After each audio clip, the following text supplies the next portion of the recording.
right, guys, introducing the one, the only, my good friend, Kelly Bates. Hello. We are so happy to have you. I'm happy to be here. We had so many people that asked for you to come on our podcast, and I was like, well, yeah, I mean, if Kelly wants to, I love Kelly. So, I kind of wanted to open it up. I did want to give you some time, because I know you didn't get to say bye on air. So, I know you got to post some things, too, but now you're going to get to talk. And that was my choice. That was my choice not to go on air. You know, when you know you're done, you kind of just want to go. I get that. So I went. Yeah. But you know, it's been incredibly humbling what has been going on. Since then, I did not expect it, and it was an overwhelming wave of positivity that I absolutely needed at that time, and I cannot be more grateful for all the kindness that came my way. So, like, truly, thank you very much. Oh, I'm glad. I'm like reliving when it happened, and I remember just it being an avalanche. It was a crazy 3 days. Yeah, I'm like, yo, Kelly Bates for president? What's going on? Let's go. Like, literally, I think the craziest was I took a picture for you when I drove by. What was it, a bank or something? And they actually had on their thing, like, bring back Kelly Bates. And I was like, this is just next level. I took a picture of it. I was like, Kelly, the people love you. But no, that is lucky. Yeah, I'm lucky. Yeah. That's amazing. I was gonna say you have such a fan base here and such a support system. Obviously, you're a wonderful person. I'm super fortunate, you know. I totally get that. And I'm glad that you said that it was your choice too. Yeah. Because I think that there's a lot of like miscommunications out there too. Yes. And people have been like saying some like weird and crazy stuff. So I'm like I Par think for the course. Yeah. I think my favorite rumor was that both of us got canned because we wouldn't get the vaccine. No, like, and I was like, first two we in were line, literally the like, first two. Yeah. And I was like, wait, what? I mean, it's funny. A girlfriend of Do you mine. have your card? I got my card. Look at it. A girlfriend of mine from high school saw it on somebody else's Facebook page and texted me, and she was like, wait, I know you. She's like, I know that you are like, that you definitely already got vaccinated. She's like, so what is happening? And she's like, people are so dumb. And I was like, bro, people are wild. Well, you'll say something, and then if you agree with it, then you jump on and be like, yep, they're not vaccinated, and then it becomes this thing. It did become It's like, oh my God. No, so I was on there trying to shut it down. You know? I know, you were doing a really good job trying to like... That was tough. Yeah, I was gonna say, you wrote a lot of like really nice messages out there, like thanking people too. People were super nice. You know, it's kind of funny because in a situation like that, you find out who actually your friends are, and I don't. But you also find out who has kind of like been there all along. You know, like, And you didn't notice. right, and like Danielle North. Danny and I went to college together. We played sisters in a play in college. Oh, that's right. I forgot that. I love Danielle.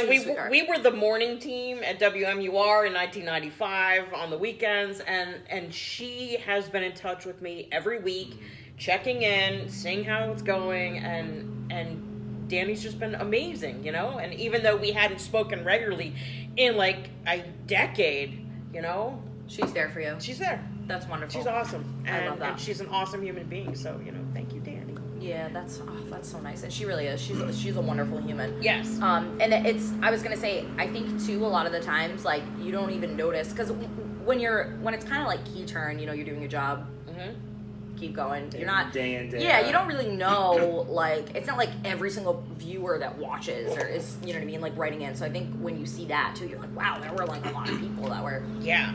So that's kind of cool. And I remember you going, guys, it's not all this, it's this. Like, relax. I just wanted to make sure that it was accurate, you know, that it was truthful. I didn't want there to be rumors. I didn't want people to get blowback that had absolutely nothing to do with anything that happened. Yeah. That was my biggest concern because, you know, friends of mine who have illnesses were reporting that the stress was causing them to you know, have seizures and stuff. So I just wanted to make sure those folks were okay, you know, because they really had nothing to do with anything. Yeah, of course. And it's funny because when I made the TikTok video, I only had like a couple hundred followers, and it was really like I recorded it so many times and I couldn't do it without crying, and I was like, you know what, this is real, this is what's happening. You know, did you know that is very on trend right now to cry on TikTok? I had no idea. And I had no idea that was going to happen. I just thought, all right, this is the truth. This is what's happening right now. And I said, F it, and I put it. And you just went out there. Well, I think what's trendy is being authentic, and I think that's where people resonated with. Well, if I knew that crying was trendy when I was in college, oh gosh, every day I was like that. No, just being authentic, because people relate to something like that, and they see themselves in you and in a situation, because we all go through different things at different times. Facts. And I think it's a big thing too, especially for personalities. People forget that we're human beings sometimes. Yeah. And to see, no, seriously. No, I know. See I'm laughing because I agree. Like, oh my gosh, Kelly Bates cries. Like, yes. Oh, and I did. Like, of course. I mean, that was, and you and I had talked about that, and me on a much smaller scale. I mean, you had done broadcasting for how many decades? 26 years. Yeah. So it was part of my identity. I was going to say, so we talk about how it becomes part of your identity. Yeah. And then you're like, no, you know what? Like, you are still you without, would you say news if you're a meteorologist? Like, you are still you without being on television. I had to refigure out who I was, and I'm still in the process of exploring that, because it dictated every facet of my life, this job. From how I raised my kids. My kids, I trained them to never act out in public. Mm-hmm. We had code words, like when we were out in the parking lot, I would say, parking lot rules, guys, and they knew that meant to come and stand right next to me. You know, I mean, like, we had, because I didn't want anything to jeopardize the station, you know? I didn't want, no bad language was ever used. We just... It ruled just about every aspect of my life. I always returned the shopping cart to the corral, just in case somebody was watching. Even if I was having a crappy day and I didn't want to do it, had to do it in case somebody, So especially nowadays, everyone will be like, Kelly Bates doesn't bring back her the carts to the she's corral. One of those. And I know, oh my gosh, Yeah. I was gonna say that could be an episode in itself. Like, how that's so wild to me that you dictated how you raised children to this job. Like, this, it's so consuming. Yeah. They're very well disciplined kids, they're that's true. I can only imagine what their growing up was like, having a TV station involved. Too, really, because my husband works at PBS. Oh, that's true. Oh my gosh. That's true. But they had to be the most well-behaved children at all times. Yeah. And they were. Or even having complete strangers come up to you, right, in the supermarket. Yes. Picture. Yes. I have to buy the first winter coat that I've bought in the past, 25 years. Wait, why? Because every winter coat that I have has a number on it. Yeah, station, 10 or 9 or 6. Yeah. Wow. I haven't had to buy a winter coat in 2 decades. That's so funny to me. So you would wear your regular, you would wear your station coat out? Yeah, you guys get really good ones. Call it the billboard, yeah. Oh, they're like really good quality jackets. Yeah, but you know what? When you're standing out there in the cold, I'm sorry, that jacket did not keep you warm enough. I wanted my thick, North Face, when you're actually standing out in a snowstorm. Yeah. No. No, it was not strong enough. But that's so interesting. I always did. It's so funny. I remember my girlfriend Bree, who's the morning producer. Mm-hmm. She came out with me. Was it last year? We were going somewhere, and she gets in my car and she has her station jacket on, and I look at her and I was like, "Are you crazy?" And she goes, "What?" I was like, "You can't wear that with me." I was like, she's like, "Oh, that's right." That's why I specifically I would not wear a station coat out too. I mean, anybody is gonna recognize you. I was like, a free coat. Yeah. And I remind you, really good quotes. Yeah. Lindsay lost hers, that's why. No, I think I still have it. Do you still have it? Time to... Oh, I have everything. I have gotta start bins full auctioning of stuff going back to WMUR. Do you? So I have 9, 6, and 10. Those are my... Oh my gosh, that's funny. Where did you start? Because I didn't know that she started in the Upper Peninsula of Michigan. Lower Peninsula, just the top of it. Oh, really? I thought you're not in the UP? No. Oh, I thought you were. You did the mitten. Oh, you did the mitten thing. That's right. The mitten. Yeah, that's right. Yeah. Yeah, so tell us about your tales, Kel. Oh, I started at Channel 12. Right? I know. That's trivia. That's a trivia night question. I've worked at all 3 stations. My first job out of college was on the assignment desk at 12. Okay. And I worked on the desk with Dan Janik, of all people. Like, we were both assignment editors. And they fired me because I missed a hayride crash and 2 shootings in Providence. I missed them because I turned the scanners down because they were so noisy. You're like, listen, this isn't for me. Yeah. Wait, so for someone that doesn't work in news, you guys have to stand by scanners and be on the scene as soon as you hear something? Yes. I mean, if you don't go, you don't know. So you gotta go. Which is also a terrible rule because then you just have people like going to things that like don't even matter. That sounds like anxiety. But they were nice enough to let me. They let me make a tape. I made literally 1 tape with the help of Tony P. I love Tony. Tony's always been my favorite meteorologist. I had a crush on him when I was a kid. Really? Yeah. He went to high school with my mom. Oh. I remember I met him when I was a little kid in an Applebee's. Oh, guys, it was on. My mom was like, "You know who that is?" She was like, "Cause." Full disclosure, now it doesn't matter. My family's always been Channel 12 watchers, which was hilarious because I didn't even know that. My mom always, she would be like, when I remember when I told her I got the job at 10, she's like, "Of course you did." And I was like, "What do you?" And I was like joking. I was like, "What do you mean?" Yeah. And she's like, "I used to laugh because she's like, I've always been a 12 watcher, and I knew that you were applying to 10, and I said to myself in my head, like, all right, if they pay my kid, then I'll start watching them." And I was like, "Damn, Mom!" But she's always, I think it's just I don't know, like that's how she grew up. But she also knows Tony. Yeah. But I remember I was in Applebee's, and I remember I got out of my seat, and I was really excited, and my mom was like, "Oh yeah, this is Tony, like the weatherman or whatever," and I was like. I was like, I just had my chocolate milk and my chicken nuggets, and I was like, "Ah!" I was like, hi. I thought, it was so cool, but he was super, super nice. He's literally the nicest person on the planet. If you need him to do your event, give him a call, and he will be there. He is the guy who will give you the shirt off his back. Yeah. He is true blue. He's the real deal. Yeah. And my uncle worked at Channel 12.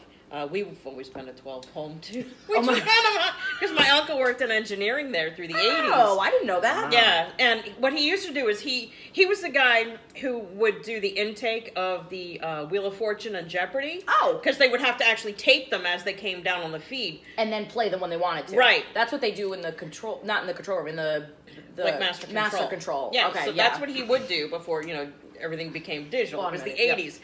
So what he'd do is, because he watched the feed for both shows come in, he would then go to a bar, have them put on Channel 12, and he would bang out every single answer. That is so up my alley.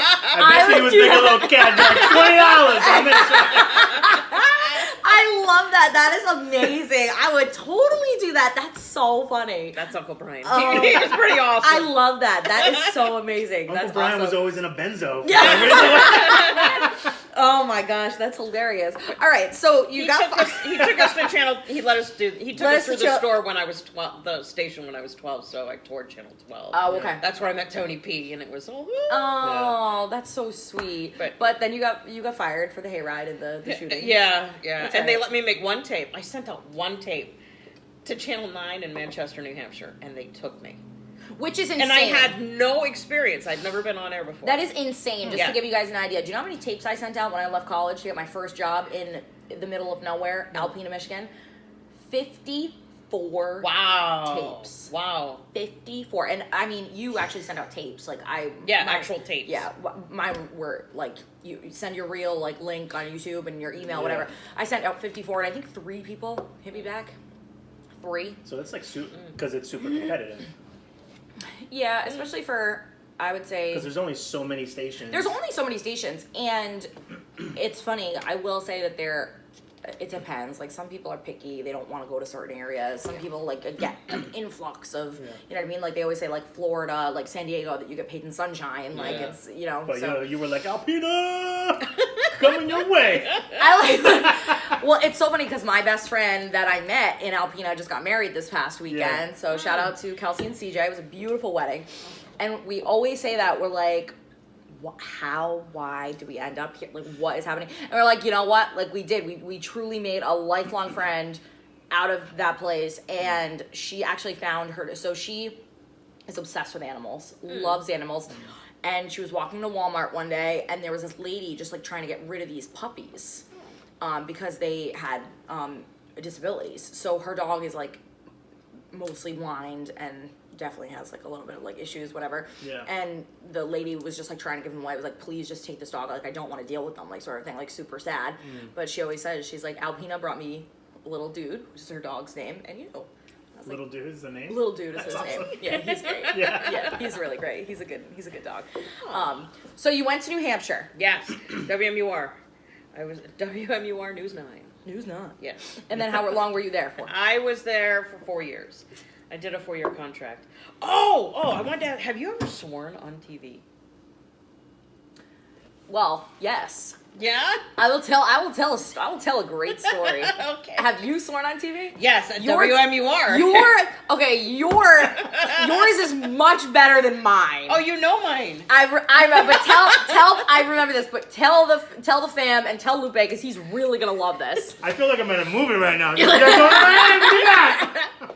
I had just signed my contract, so it was like day one. Literally day one. And there was a lot of rain and flooding going on in the river that runs exactly right next to the station. So they just threw me outside. They gave me a photographer. And in that whirlwind first day, you know, you meet everyone and you don't remember anybody's name. Nobody, right? yeah. No. So they threw me outside to go live at noon, like minutes after signing that contract. So I'm outside. That sounds about right. And I do my weather hit and I have my, you know, my reporter notebook and, you know, I read and I finish. And I say, and I forgot who the anchor was at noon. Because I literally just met everyone. So I said, and now back to you. And I turned to my photographer and I said, oh, F, I forgot her name, but I said it. And then I hear, clear. Oh. So I immediately got pulled right back into the news director's office. Do I need to rip this up? Or is this never going to happen again? Yeah. I'm like, this will never happen again. And I never swore in the building after that. That was my life lesson about foul language. Wow. Yeah. That's brutal. And also, that's why, like, when you go live, you see the person stand there. Yeah. And they're not moving. And because no one said clear yet. Yeah, I learned that day, too.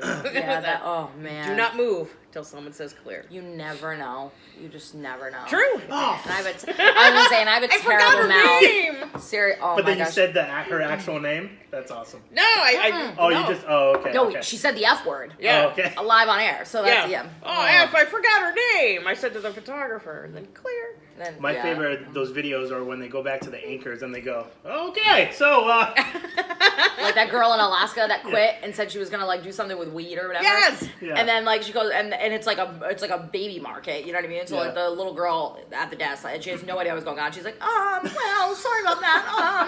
I'm like, oh no. And they're like, well, let's go to commercial. All right. I want to know yours. Yeah, me too. All right, so mine, I was working in a small little town in northern Michigan. Okay. And so sometimes we taped the news because nothing was happening. So Yeah. you could do that. You could literally tape the news and like it's not 'Cause like you you were weren't worried worried about something was you weren't gonna- worried about something happening because like the biggest thing that happened was like maybe like a 2-car accident Yeah. where yeah, that's pretty much it. So we taped a show and I guess they were recording during the commercials, and the audio during the commercials ended up airing when they played it back Ooh. on TV. Yeah. Wow. So it was like the commercials, but you. Now I am loud. Okay, I understand. just leave it at that. Yeah. And I'm pretty sure that I was, cranking about this girl that I worked with that I didn't like very much. Oh no. So I'm pretty sure that I called her Lindsay. a effing biatch, which definitely aired. Oh my And God. he who shall not be named was a boy that lived in Michigan as well and worked at the station. And he was one of the people that worked in the control room. He doesn't work there anymore, so it doesn't really matter. But he loved me and had heard that happened, and he went back in and he altered the recording. Whoa. So you couldn't, I didn't even ask him to do this. Wow. So Wow. the best part is the girl that I had called that was technically the news director, because in small markets, like the news director is just who's ever been there the longest. Like Yeah. you're not. Yeah. it doesn't Everyone matter. wears many hats. Yeah, literally, she had been there 3 months longer than me, and she was like, "I'm your boss," and I was like, "All right, sit down, sit down." Yeah. So, she was like, well, we went back and looked and couldn't find it, but like we got some complaints. And I was like, well, if you can't find it, then I don't know what you're talking about. That's some like cartel stuff right there.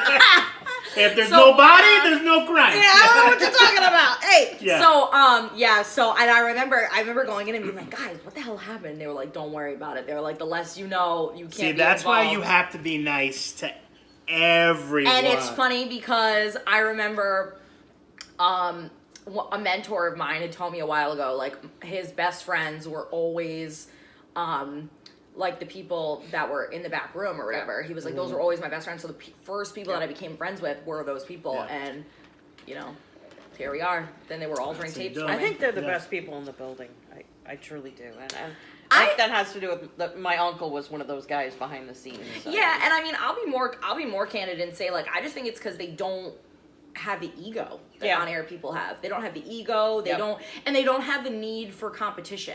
Right. I don't care how it's so funny. One of my co-anchors, shout out Chris Pisano, love him to death. He was my co-anchor in the morning in Springfield, and he had said to me one day, he was like, I don't care if you want to admit it or not. He was like, but everybody on air in this business has a little bit of ego that they're going to fill. He was like, you wouldn't be doing this job if not. He's like, you can pretend like that's not true. He's like, but it is. Yeah. And I really sat on that and thought about it. And I was like, yeah, you're right. Like, even the nicest people, you know what I mean, that are on air, like you do have that competitive, like, nature. You do have that, like, little bit of ego in you. Yeah. So I thought that was really, really interesting. But I think that's why I think politicians have that too. Like, if you notice, a lot of like big time politicians are, you know, they have big egos. And absolutely. I think it's a competitiveness. Celebrities. Yeah, absolutely. I think that's anybody that's really like in the public eye of any sort of whatever. But it doesn't mean that they're not good people. I mean, we still obviously have good friends that are. I think it's a requirement for the confidence required to do the job. Yeah, that's a great way to put it. I absolutely think that's a great way to put it. But yeah, I think that the people that are just behind the scenes, they just like give zero Fs.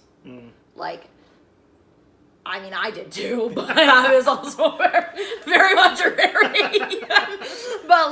but literally, like, behind the scenes people, they just like, they really just did not care. I think that's why I got along with like a lot of the photographers. Yeah. Always when in those brief times that our assignment desk in the morning, shout out my good friend Artie, always gave me always tried to get me a photographer because I just, MJing was just not my thing.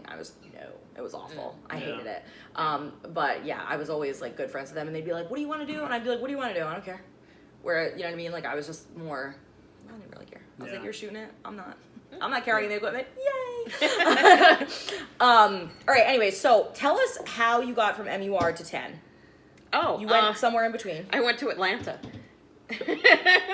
Kelly Bates in ATL? I was in Atlanta for a matter of months, for like 10 months. I got offered a position doing weather educational segments for the Netherlands, based in a trailer in the parking lot of the Discovery Channel in Atlanta. That's so cool. Right? That's like, cool. I couldn't say no to that. That was cool. That's really cool. So, my boyfriend at the time, who's now my husband, we moved to Atlanta, and Mike moved with you. What a good guy. Yeah, but while we were in Georgia, we were already engaged for 2 years, and everyone was doing when are you gonna set the date? That you know, so we went to Savannah, and we set everything up in Savannah. You know the park where Forrest Gump is sitting on the bench? Yes, that's at Forsyth Park. Really? It's one of they have all these scheduled squares all around Savannah that are designated as park spaces. There's like 47 of them. Oh, that's cool. So Forsyth Park is one of them. Okay. That bench isn't really part of the park, but the fountain is. Oh. And we were supposed to get married in front of that fountain. And you did not? No, because we found out we were expecting our first child. So, so we weren't going to do that in Atlanta away from everybody. Mm-hmm. So we moved back. My uncle, who was at 12, heard there was an opening at Channel 6, so I sent in a tape, and they called me. Yeah. So I left Weather Plus, which is what it was called at the time. NBC bought Weather Plus and made it just a U.S. extension. Oh, cool. And they ended the stuff with the Netherlands, which is sad, because that was fun. And then, so I got the job at Channel 6 doing weekends, and I planned a wedding in a month. in Narragansett, and everyone in Georgia refunded my money. Oh, that's so nice. I feel like that wouldn't happen here. Right. That wouldn't happen today. Right? No. They would have kept it and charged you. So that's how we were able to afford moving back, and that's nice. And then, I was at 6. How long were you at 6 for? 4 years. 2000 to 2004. Is that a typical contract? 4 years? I signed two years. Yeah, I was going to say. It was 2-year contracts. 2 years, okay. It's usually a 2 or a 3 year. Yeah, those were 2 2s. Wait. At Channel 6, I wasn't under contract because I was part-time. That allowed me to just leave at any time. Oh, that's nice. When the job opened up at 10, I had no strings, so I could just go. So you just, which is nice, because you didn't have a non-compete or anything. Right. Interesting. So I had no contract. So yeah, in 2004, I just moved over. And not to sound like a nerd, but Savannah, Georgia. Yeah. You know me. It's my favorite city. I read the most random I articles. want to go so bad. So they planned that city perfectly. Yes. It's on a grid system. And like she said, everything is perfect where if you live somewhere, you have everything you need. So there's a park, commercial, and then they spread out residentials on this grid system. So you can literally live, work, and play in your little area. And they planned it like that on purpose. And they have those beautiful parks that are separated perfectly. That's cool. Isn't that cool? That's cool. I feel like more people should do that. Yeah, I feel like every city should do that. I know. Right now they're like, there's one park, it's big, it's over there. It's over there. Thanks. New York. Go there. Yeah. That's so funny. Oh, man. But So it's beautiful, yeah. I would love to go there. I interviewed there, but I didn't get the job. Oh, I interviewed there, and I got offered the job, but it was half of what I was making at Channel 9. Oh. Yeah. Yeah, that's a big problem. That was a long time ago. That was when I was in Atlanta before we found out about expecting. Yeah. And I was like, oh because I wasn't on TV. I was just doing behind the scenes weather producing. For Discovery? Yeah. Yeah. So I was like, I'll get back on TV. So SAV. Hey. And that was the best job interview I've ever had. Really? Yeah, I interviewed with the news director, and then I hung out with Shay Ryan, who was the meteorologist. And when her shift was done, she was the morning and noon. We went to the beach, and we sat on the beach. And I love that. It was like the first week of February, but it's in Savannah, so it was warm. Yeah. So we just sat there on the beach in our suits and just hung out on the beach. I love that. Cool. And then she dropped me off at my hotel, and I took a nap, and then they took me out to dinner. And those folks can drink. Holy cow. Yeah. But when you're on a job interview, you don't do that because you need to think, But wow, it was impressive. Well, I'm out. I love that. So That's my amazing. boss trying to challenge me right now? Let's do this. Gosh. So it was literally just hang out and watch everybody drink. Yeah. And everybody was so very laid back. I have a feeling it would have been a fun shop to work for, but I couldn't make it work. Yeah. Is that because of the market size or just because it was the South, you think? I think it's the cost of living in the South was much less. So so they paid us. Okay.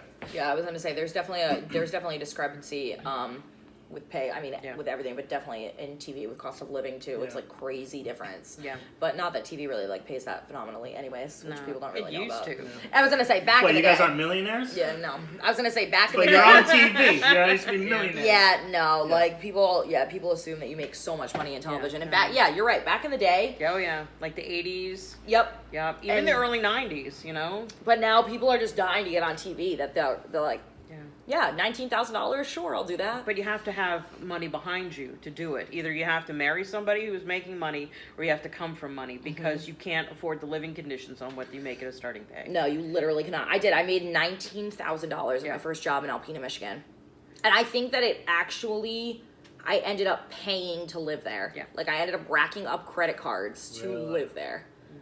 Because I needed to put groceries on cards. Yeah. I made $10 an hour at WMUR in 1995. Yep. Yeah. It's quite the... And what's the hope? That you stay there long enough and... No, that you get the hell out. Or you transfer to a bigger market. Oh, okay, yeah. When I was at MUR, I was offered a job at Channel 7 in Boston. Just picking up weekend mornings, which would have brought me from $10 an hour to $62,000 a year, just doing weekend mornings. That's nuts. So that's where the money is. It's in the bigger market. Yeah. But in order to open up that job, they would have had to take a shift away from the person who was doing the whole weekends, and they would have cut her pay. And she's like, I can't. So the job went away, and I ended up not going. But yeah, $62,000 for a weekend. For weekend mornings. Yeah, which is like you would still be there. Which would be like 12 hours. Yeah. You know, a 12-hour work. And this was in 1999. Yeah. So yeah, the big cities is where the money's at. But if you're not there, it's not there. Yeah. Well, and it used to be too. You could stay at a place for a long time and move up and whatever, and that's why like people are like, oh my gosh, like you see so many like reporters come in for 2 years then they leave because they're trying to chase the money, you know what I mean, like or get back to their home market where they have a base, like maybe their parents' house to operate out of, where they can actually live, you know, because it's hard to do that when you don't have enough pay to actually, you know, survive. Facts Corporations. I know. And like the insane cost of student loans, it blows my mind. One of our former co-workers said that his student loan payments each month was about $600 because he went to Suffolk. And I was like, how do you afford rent if you're paying that much on student loans per month? See, I did for my student loans, and tip for anybody out there with student loans, you can do something that's called income-based. You do have to file it every single year in December, but I would do income-based, and it would like take everything, like, you know, all your bills, what you made, and how much they thought you could afford. So it was like really cheap. So I would end up paying like $140 something, which compared to $600 is a lot better. You know what I mean? But I did that. But I have to take out more student loans for come February for my master's. Wow, good for you though. Chasing that down. Thank you, but the loans aren't. The loans aren't. Here's the problem. I remember when I first knew that it was a problem was when Barack Obama, when he was president, said, we just wrote our last check to our student loans. I was like, you're the freaking president. Wow. You're a sitting president. He's like, we just paid off. Well, think about it. Michelle went to law school. Yeah. So that must have been crazy. But the cost of education, when did that start? Like in the 80s, 90s, they really like tripled down on the cost of education. It's insane. Yeah. It's a problem that just keeps getting worse day by day. Yeah. I know. Remember they were saying like everyone's student loans were going to forgive it. I get those calls all the time. It's like, we're going to pay your student loans. I'm like, no, you're not. Click.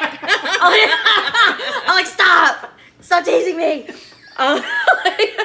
You start spending the money, be like, all right, I got an extra $600 a month. What are we buying? No, oh my gosh, seriously, I'm the worst. Don't even get me started on saving money. I'm the absolute worst in the world when it comes to that. But anyways, so Kelly, I want to know what I and the people want to know. Okay. Basically, what your adventures have been post TV. All right, they're not very exciting. They are exciting. I know one of them is exciting. Well, I always tell people, take time to breathe, too. True. It's a transitional period. I had 3 weeks off in between jobs. Oh, my God. She did not rest. I didn't actually. This one was like, I went full. I didn't have to wake up at 1:30 in the morning. That was kind of awesome. Yeah. That, yes, like, oh my gosh. I bet. To sleep in on a Saturday, it's Sunday. Transformative. When you get the required amount of sleep per night. I had no idea. Okay, so oh my God. Jared told me that. I talked to him. You guys might remember Jared Pelletier. He's the one with the $600 loans. Of course. Poor Jared. Oh my gosh. I love him so much. He's great. He's great. And he was super nice. He reached out to me. I sent him whoopie pies. Oh, he must have loved that. Well, he helped me out a lot when that craziness was going on. And people wanted... Sure. When I was doing those interviews, I wanted to make sure that everything I said had a good background in, legalness and, of course. And he has that.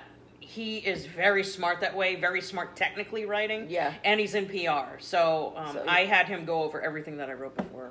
Oh. Just because I needed a safety net that wasn't like, sobbing all the time. Yeah, so, I get that. So I get that. No, he was my guy, so I sent him whoopie pies. He's like Jared is...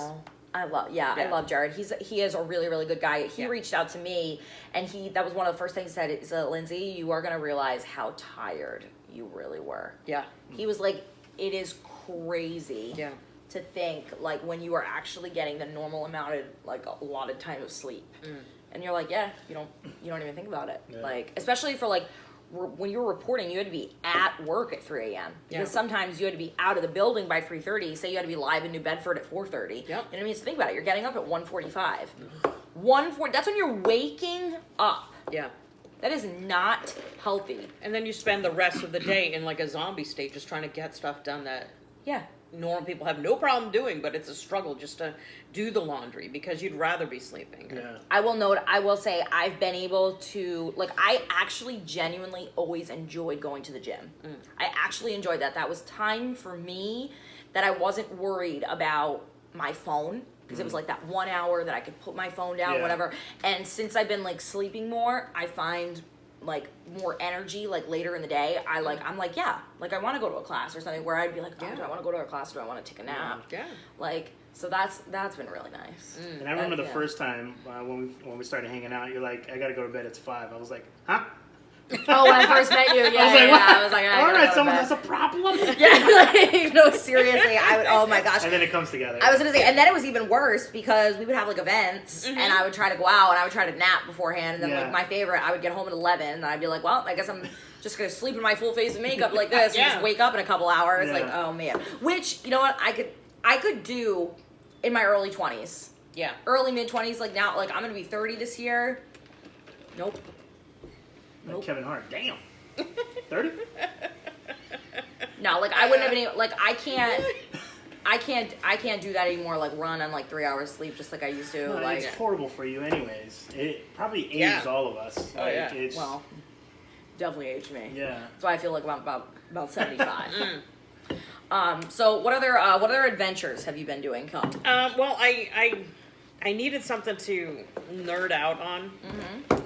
So I have 3 cats now. We adopted Bonnie in Bonnie! In July. She is very cute. She's very small. Compared to Mango, she's small. Well, Mango is one of those giant orange cats. Mango's a big boy. He is. And I found somebody sent me a link to get your cat genetically tested. So I'm like, I want to see if he's got some Maine Coon cat. Oh, interesting. Because he's so big and he's got the little tufts on the ears and between the toes. So I'm like, I wonder. Maybe. Yeah. Maybe. So I could send that to you if you're interested. I'd be very interested to do that, especially with it's little $129 per test. I don't know if I want to do this, but What payment plan? I know, right? I know. Can you find it? Lupe's like, I'm Mexican. Don't worry about it. Look at him. Look at that little face. He's so cute. He is very cute. Oh, he's so cute. That's interesting. Oh, I would love to know that. Yeah, you can do all those. Like, I know, my friend did, with Little Dude, did a doggy DNA test, but her now husband, I think, got it for her for like a Christmas gift or something like that. So that's the way to do it. Yeah. That's definitely the way to do it. Yeah. All right. Yep. That's so smart. just let him know. I won't be getting you that. That's 129 is a little above That's a little steep. That's all right. We don't do gifts. Not we're $130 beyond that. Yeah. We're beyond that. We don't do gifts. We're so like this. Merry Christmas. Merry Christmas. I'm like I text you. I'm like, sup, bro. I don't It's even been get a the year. full Christmas. I get the Xmas from this one. She's so busy. She's like, Xmas HBD. and a Santa hat. It's going to be a good year if she sends a Santa hat. Like, all right. She's in a good mood. I can't. So, I've all been right. rating cat litters. Rating cat litter. So Yes. I want to know what's your favorite so far. There's several different kinds of systems, you know? Oh. I don't really like the clay because it is very dusty and you have to actually take it, physically wash out the box every month, and it's like I couldn't. Ooh, It was awful. It was awful. No. So I kept thinking there's got to be a better way. So I started researching different types of cat litter systems. And I couldn't afford the ones that did it automatically, although that would be like a dream. They look so cool. Right? They're like $600. Like little spaceships, and they tumble, and they, oh my gosh. And but then just gives you the poop. They're like, all right, that's easy. I know. Yeah. Seriously. done. So I looked into the pine pellet system. Okay, I used pellets before. I didn't like them. Right, because I didn't really understand them. That when They don't absorb anything. well, when the pee hits the pellet, it essentially turns into dust. But yeah, all the liquid goes right through to the bottom. And the thing is, you put the fill in, and then there's a grate, and then there's like the bottom of the container. But the grate is also made of cardboard, so eventually that caves in. So it's just this thing of pine pellets. But the thing about pine pellets is that it's actually sold in these giant bags as bedding for horses. So you can get a giant bag of pine pellets for $8. So Cheap. I found it did control the odor. Oh. That's I found interesting. We had zero odor problems. That's nice. It was messy to deal with because again, the collapsing into the pee that collected at the bottom of the cardboard structure, it wasn't awesome. So you have to kind of decide, do you want the mess or do you want the odor? Right. Oh, this is me pulling out. Oh, I thought it was Lupe. He's like, I got some input. And then I tried, there was like this porous, not clay, but I almost want to say coral, but it's not coral. It's like that. It's a white, porous, natural material. Like spongy? No. It was kind of like seashells. Oh. But it also did a good job controlling the odor, but it didn't absorb the urine. So it like, again, came in a cardboard box that supposedly was coated with wax, so you just, take the whole system and chuck it every month. Yeah. Which, that appealed to me. The Pine system also came in a box that you could chuck every month. But, yeah, that one, the box was really small, and Mango is enormous. Yeah. So it wasn't good. How big is Mango? Mango's a very big dude. Mango's a big boy. So the cat Mango sounds like a big boy cat name. Mango! Mango! Mango is the cat version of Garfield. He is enormous. Wow. Yeah. He's a big boy. And so the cats didn't mind, too, that you changed the litter? Because sometimes they can get angry and they'll, pee other places. No. The system that I found that worked the best was a crystal system. The, Pretty Litter, that's a crystal. And that does absorb. Okay. And it eliminates odor completely. And there's, larger crystal, or you can go with a fine crystal, which is what the Pretty Litter was. You liked the Pretty Litter? Mango and Paul both have struvide crystals. What is that? So it's crystal that builds up in the bladder and in mainly male cats that can cause blockages that can kill them. So both of those cats had that problem within a year. So I used Pretty Litter for Paul to make sure that he didn't have blood in his system, because it actually tests when they go. Yes, that's true. It changes color. Oh, like when you pee in the pool? Yeah. So it changes red if there's blood detected. It's pet care. We can talk about these things, right? Yeah. But Mango's been great, and that's been not Mango, Paul. So at my dad's house is my dad's cat, Paul. I take care of him too. So Paul is the Pretty Litter guy. But I found the Kitty Poo Club. I love that. Right? Is this like a subscription? Yes. Yeah, okay. And they deliver it to your door, and it has the most wax-coated boxes, they don't leak whatsoever, and you get the fine crystal, and the cats love it, and each box lasts a month. Right? I love that. And then you just throw it out. Yeah. You dump out the sand into a bag, and then the cardboard box you recycle. It's pretty neat, right? And each box is about $21. Okay. So 21 times 3 for 3 cats, because each cat has their own.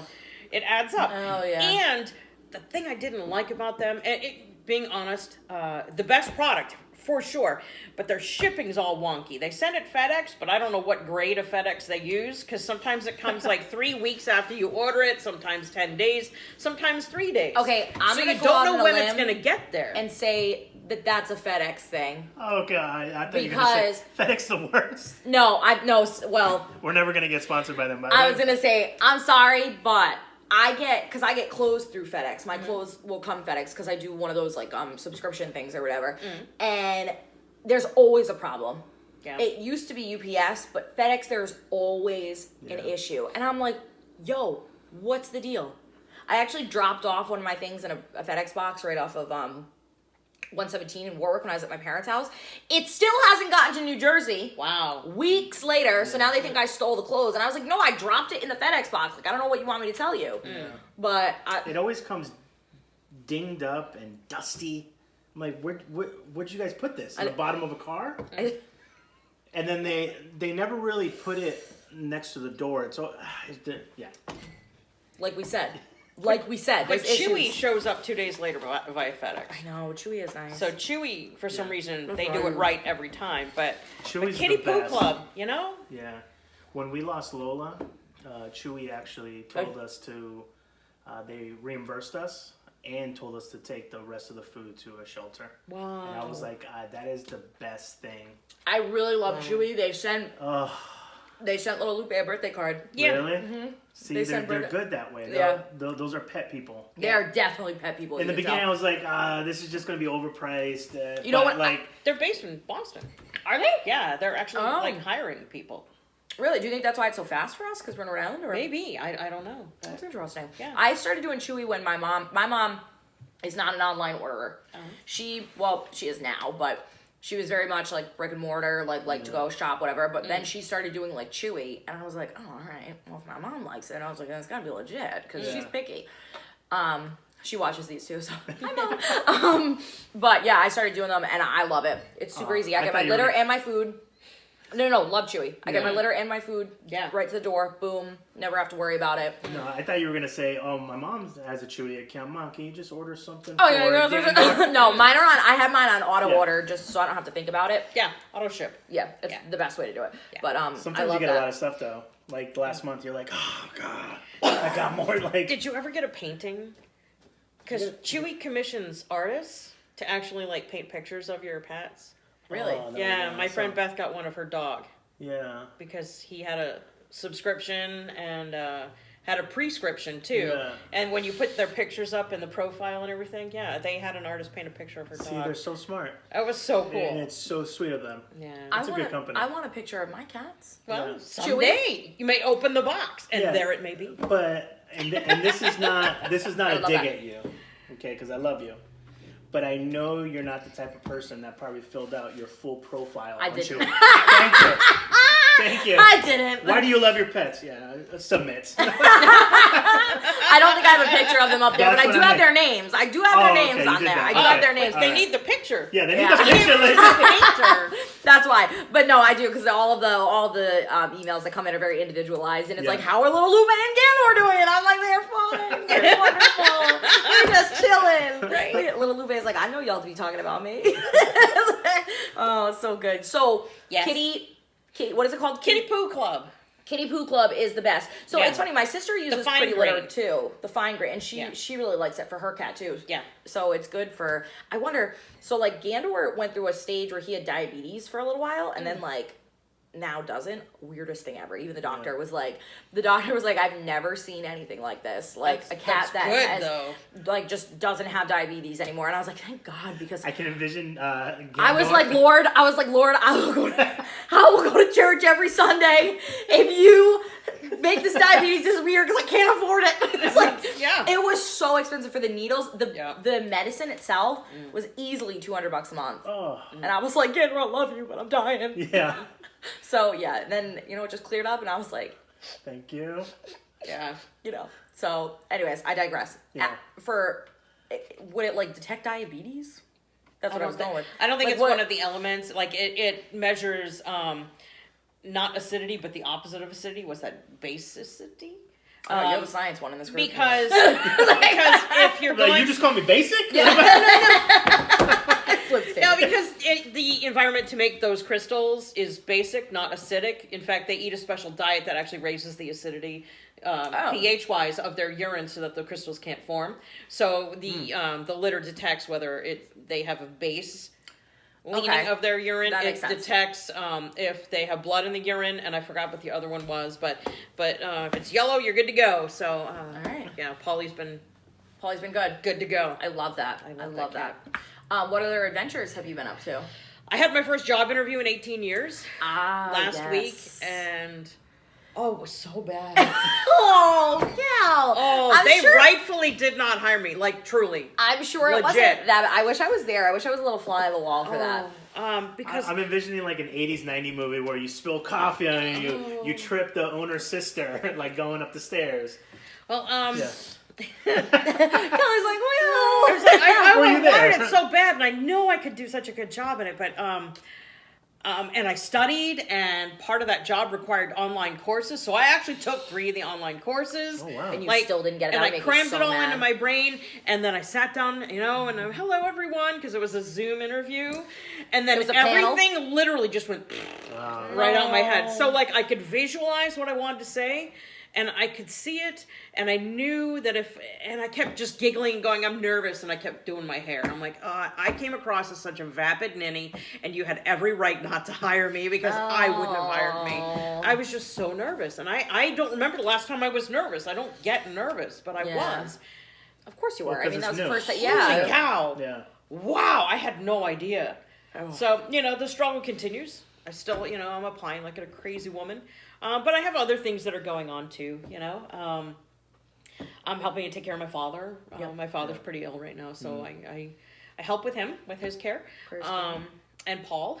And, Paulie. Yeah. So, You have the kitties? and I have my 3 cats. As I say, they're a full-time job. And there's a You're a lot of full-time mental cat work mom. that had to happen too. And again, still on goes because, as we said at the beginning, I know. it's part of who you are. Yeah. And when part of who you are is gone, It definitely takes adjustment. wow. I had no idea. Yeah. Like, man, why do you want this job? I like to buy coffee. Yeah, and You're like, I have car insurance. I liked No. paychecks were fun, but you know what? I the paychecks were fun. Direct deposit's my favorite. but I don't know about you, but I never had a second of regret. No. Like, not one. No, I have to say, And I'm not saying that to be mean or anything, but No, it's like a unique that's how you phenomenon. know you made the right choice. I mean, like, even though paychecks are nice, I don't have one, but still no regrets. it's interesting. Everybody that I've spoken to that has left television, and there have been quite a lot of people around Yeah. my age as well who have just, gone to the point where they're like, you know what, like I'm sick of pounding the pavement. Like, I want to do something different. I don't know one person that has regretted leaving Not one. television. Yeah. I think that says a lot. Yeah. It says a lot about the industry. I also think we've talked about it before. I think it also says a lot, especially you, about like just people taking back our power. Yeah. Like, That was- how powerful did you feel being like, you know what, like I don't know what's gonna happen, but like I'm gonna make this choice for me. Yeah. Yeah. There's a quote, leap and the platform shall appear. And it speaks to the leap of faith that you take. And I trust that it will appear. I just like, now that I'm older, I have this criteria that need to be met in I order. understand that. Like, I need to help people. I need to do something that is useful in society. I need, so I understand that's that, what I yeah. am looking for. I understand that absolutely entirely. That's what my job. That's why I was like, heart association's perfect for me because Absolutely. because I could help people. I feel like I'm actually doing something that matters. Yeah. Which is how we're raised, right? People tell you to do that, but then they say, yeah, but go be miserable for 40 years first. Right. And then you can help. It's like, whoa, time out. No. What's this system's backwards here. I think a lot of people are starting to figure that out too. And I Yeah, think that absolutely. we talked about this on one of our podcasts before, that it definitely had something to do with the pandemic. You know what I mean? Yeah. A lot of people are realizing, like, life's short. We Yeah. don't have that much time. Like, do something that you Yeah. want to do. Like this one likes to like travel and live out of his van and Yeah. Oh, good or for you. live out man. of his Subaru. Well, I don't know. have a van yet. But I was gonna say a Subaru. But I recently quit my corporate job too, and it was I felt like this weight Yes. just went off. No of me. regrets. Zero. Yeah. And I'm actually a tiny bit mad that I didn't do it earlier. Yes. Sorry. Yeah. No. No, I love it. Tell him. Yes. and My neighbors are like, y'all right in there. because your mind goes into this place like, all right, I know what I want to do, but Yeah. I also know the rules that have been placed on what you're supposed to do. Yeah. Right? So Yeah. you go back and forth, and you have good days and bad days. The good days you go, oh, okay, I'll another I can 3 do months, this. another year, another 2 years. I'll save up this amount of money. And then other days you're like, what the hell? If I would have done this a year ago, where would I be now? Yeah. Right. Yeah, it's interesting too because the good days in TV, I think, are what kept me in a lot longer Yeah, me than like you think about it, and I would think about it, be like, okay, like how many actual good days like did I get? Yeah. And then you're like, all right, is that worth the 365 days and the working Thanksgivings and working Christmases and things like that? Like when Heart Association told me, they're like, oh yeah, like the office shuts down between like Christmas and like New Year's. You're like, excuse me? I was like, hey, Wow. what? Yeah. Like, yeah, just like small things Yeah. like that I'm like, Yeah. and I was gonna say we're opposite is like I would like to start a family eventually. So those are things that I think of that I'm like, I've well, got that all would be this nice. time now. Like, I'm like, but I realized, the management made decisions that put me in a part-time dead-end job. And I literally addressed that. I said, I've been in a part-time dead-end job for 10 years Yeah. when they pulled me off of Sunrise. So, and I was told in no uncertain terms that wasn't going to change. And what do you do? I mean, that was my dream job since I was 5. It's all I've ever wanted to do. And, you have to, it takes a lot to give up the dream, yep, Yeah. it sure does. You pull It back was the curtain, hard. right? You go, Yeah. oh, yeah. And I think part of it too is these conglomerates Yeah. keep eating each other up, and what happens is everything gets worse and worse and worse. Absolutely. Right? I can only imagine how 10 was way back in the day. It was probably more of a family atmosphere. Oh, it was awesome. It was probably like the barbecues, the Christmas party. I mean, everything. It was fun. Everybody worked together. There was a band made of people who worked there that would play. You know, and that's cool. That's a bygone era now. Coletta played the sax. Oh my god, I love it. I love it. But it absolutely was. It absolutely was a family. When it was owned by NBC, you know, it was great, and then everything changed. Everything changed, and I just wanted to speak to, like, and as a female in this industry, when you get older, you lose your value. Oh, Your don't value get me started. is directly related to your age and your image. Men get looked at as like seasoned, and they're, you know, they have all this like they all of this experience, whatever, and then like, you know, you're a woman, you're old and you're washed up. Yeah, it's shitty. When you know, and to have a woman actually retire is a big deal, because most of us leave before we ever get there. You know, like I really, I thought I would die at this station. You know, I really thought this was going to be the but I don't know. Things change. Yeah, and that's okay. We talk about that a lot on this podcast. Definitely, like, write this down. It's okay to change. And to change your mind, and the dream does change. And like mine was the difference between what I wanted the dream to be and the reality of it. Yeah. And I was just like... Mine was survival. I couldn't survive anymore. Yeah. I drained my retirement account just to stay where I was when I was working full-time. So I've been doing that for 10 years. I have no retirement. Not that you need to know that. Sorry, but that's what you do to survive, to keep your dream, you know? And then it got to the point where it literally is unsustainable. Yes. Yeah. So that's where I am right now. Yeah. But, you know, sometimes these things do happen for a reason. I don't mean to be trite or, you know. Not at all. You're being honest. But I get to spend the time with my father right now. Time that is very precious right now. Of course. You know, and being part-time for those specific years, even though they were so hard, I got to be a mom to my kids full-time. Because by the time my shift was done, I would pick them up from school. We'd have the rest of the day, you know. They never needed daycare because, you know, my husband and I, we worked it that way. You know, he changed his shift, so he, you know. Yeah. I never saw him, you know. I was going to say, for the marriage, a little different, but yeah. So sometimes things do happen for a reason, you know. I totally believe that. So hard to let go of that. I know. It's unbelievable. And we got a lot of questions. A lot of people, somebody asked if you plan to write a book. A book, you know, like I hadn't even thought of that. I don't know if I have anything interesting to say, but oh, I'm sure I that's think you do. to say. Actually, I know you do. I don't know. I've been toying with the idea of, like, there's got to be something that I can do. Like, I was thinking, you know, do I want to do weather again? And I could, but, you know, it's hard because what would the revenue stream be with that? You know, so you have to start thinking, you know, like a business if you're going to start that. And I don't know enough about it yet, but, you know, I'm always willing to learn. Yeah, no, absolutely. There were a lot of people that... I think we were going to say the same thing. There were a lot of people that were asking, too, like, if you wanted to get back into television. I think the offer would have to be pretty big. It would have to be what I was making 11 years ago. Isn't that sad when you have to look back to make what you... I get that. Which is unheard of. And you know what? Even then, it really wasn't even a lot. But you know what? It was the amount I need to survive. You know, if that can be made somewhere, you know, I'm at the point I'll do anything. Like just to you know, keep my head above water. Yeah. Because it's been under for so long. We talk a lot about how we live in such a amazing time where you could be your own TV station. Yeah. Right? You could be your own anything. Yeah. Because of social media. You have people, I'm seeing people on TikTok just blow up overnight off of either a silly video or doing, remember they're not even real journalists, but they do like a new style thing.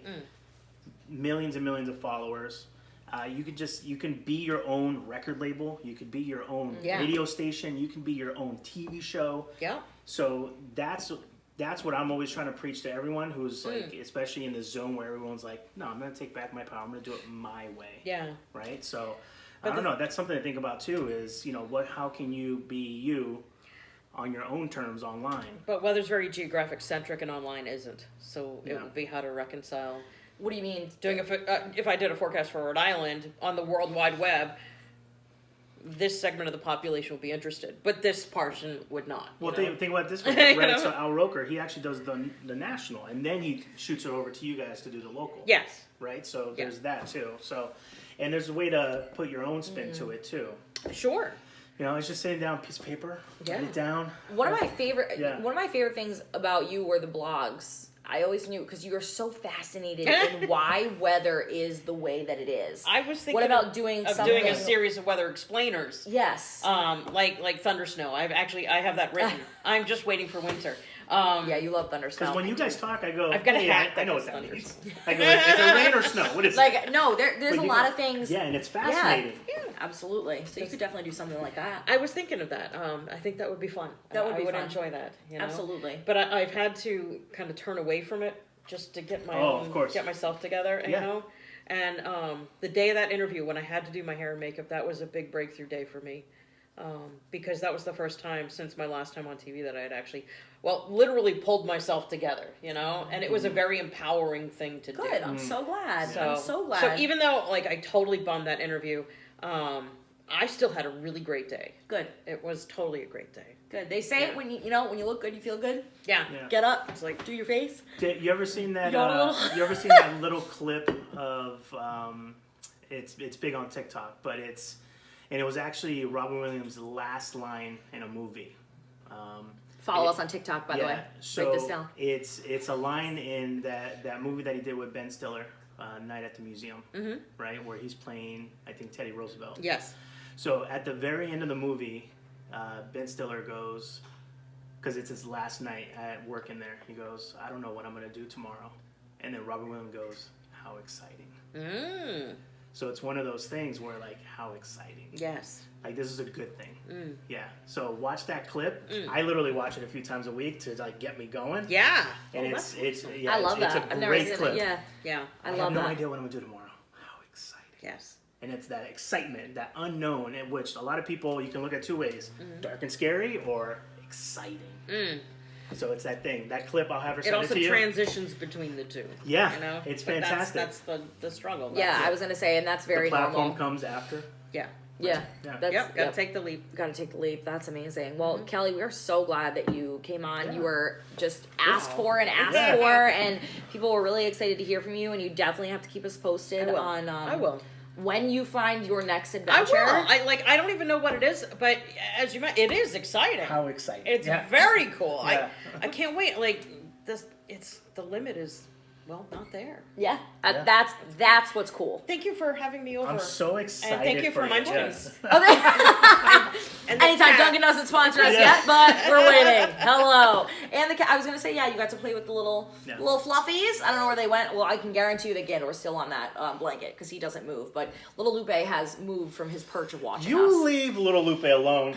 He's in this world not only to bring you joy, but to enjoy his life. He enjoys.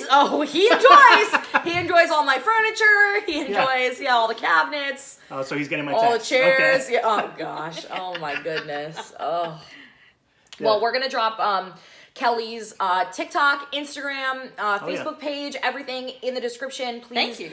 Yeah, so nice. Absolutely. So please go follow her because she'll keep us updated on her ventures and things like that. And cats. Obviously, I was gonna say I want to know more if you end up getting a gift for the holidays this year to figure out if Mango is a Maine Coon cat. I think that would be cool. I think that would be great. Yeah. Let the family know.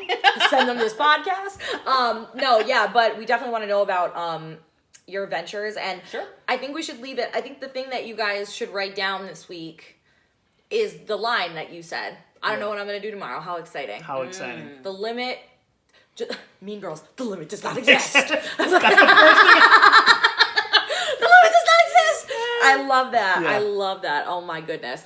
And also shout out to my friends at Pinky Swear in Rhode Island who made this iced coffee sweatshirt that I love. If you guys were wondering where I got it from. Awesome. So awesome. All right. Make sure you like, share, subscribe. We love you. We love you. Aww. Thank you so much. And let us know if you guys want more guests because I loved that we were getting requests for Kelly. Yeah. We want to know who you guys want to hear from. Yeah. Absolutely. Yeah. All right, guys. Ciao.